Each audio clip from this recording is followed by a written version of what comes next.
Halo teman-teman, kembali lagi ke sesi sharing. Dan di video kali ini gua ingin sharing, ingin berbagi pengalaman gua kepada kalian tentang bagaimanakah bekerja sebagai programmer di perusahaan startup. Oke, jadi pengalaman gua mungkin bisa berguna buat kalian ketika kalian nanti ingin mencari pekerjaan.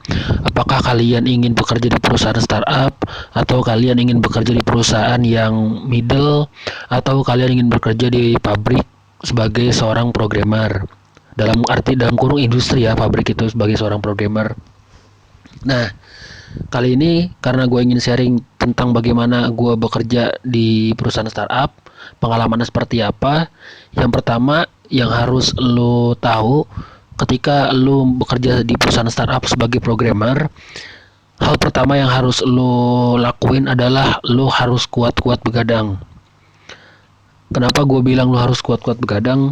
Karena bekerja di perusahaan startup sebagai seorang programmer, gua ngerasanya jarang ada yang bekerja dengan menggunakan office hour, yang mana kerja dari jam 9 sampai jam 6 atau kerja dari jam 8 sampai jam 5.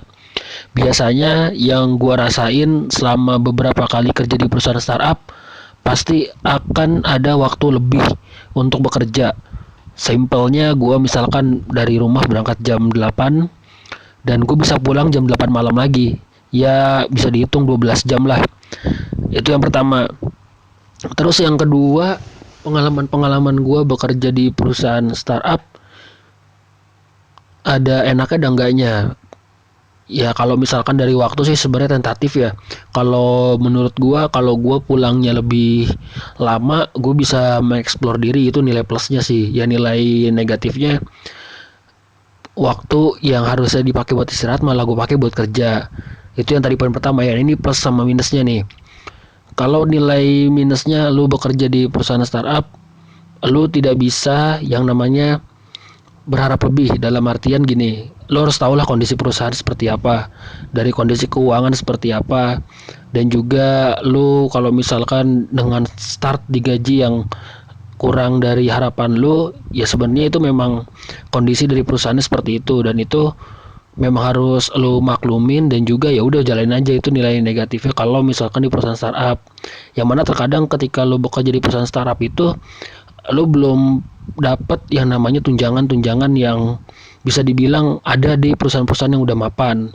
Karena kita wajarin aja lah, itu kan perusahaan startup yang bener-bener baru berkembang, yang mana mungkin belum ada pemasukan, atau misalkan masih mencari-cari klien, ya itulah nilai struggle-nya di situ. Terus nilai positifnya, kalau dari segi positif, pertama lu pasti bisa mengembangkan sesuatu yang lu punya dengan waktu yang lu harus bekerja mungkin bisa 12 jam atau misalkan bisa lebih.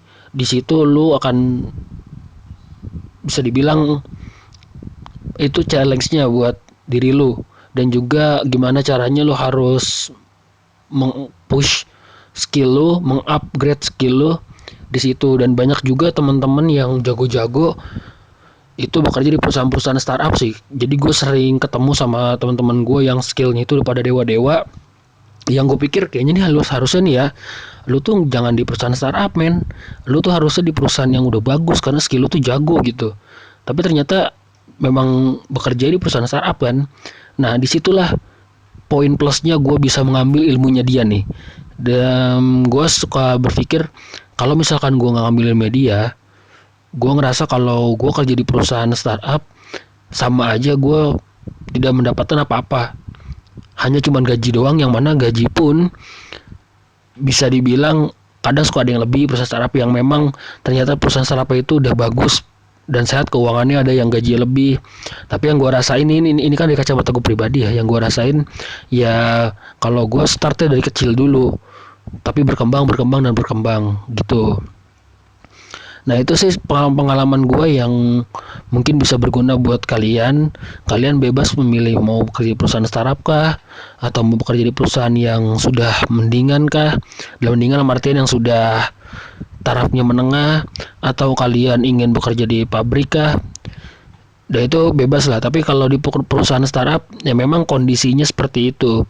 Bisa dibilang perusahaan startup bisa tergantung kepada investor, atau kalau perusahaan startup itu jasa, kalau jasa itu pasti tergantung pada klien, dari mulai keuangan klien seperti apa, pembayarannya sistemnya seperti apa, apakah mandek atau enggak. Nah, itu yang akan menentukan bahwa kadang-kadang gaji lu tepat waktu, kadang-kadang gaji lu telat. Ya itulah problematikanya yang pernah gua rasain, dan memang itu yang terjadi. Mudah-mudahan itu bisa jadi gambaran buat lu seperti apa nanti lu di kehidupan ketika lu mencari kerja. Tapi ketika lu ingin mencari ilmu, bener-bener ilmu yang bener-bener mateng, lu belajar dari perusahaan startup itu adalah poin yang sangat penting, karena banyak orang-orang jago yang bener-bener struggle yang berawal dari perusahaan startup. Jadi mereka tuh bukannya sebenarnya kayak mereka kerja, tapi bisa dibilang mereka itu adalah aset dari tim. Jadi misalkan nih gue udah berpengalaman, skill gue tinggi, gue bisa sebenarnya kerja di perusahaan yang mapan, tapi ada yang ngajakin gue, yaudah yuk kita bikin perusahaan startup, kita membangun aplikasi A atau B. Nah kita di situ tuh masuk kan. Nah karena skill gue jago, gue ketemu sama orang-orang yang masih belum bisa. Ketika orang-orang yang masih belum bisa itu ngambil ilmu gue, itu udah nilai plusnya. Gue pun sebagai orang yang sudah punya ilmu, gue akan sharing gitu. Oke, sekian dari gue, semoga bermanfaat dan juga semoga bisa jadi gambaran buat kalian semua. Thank you.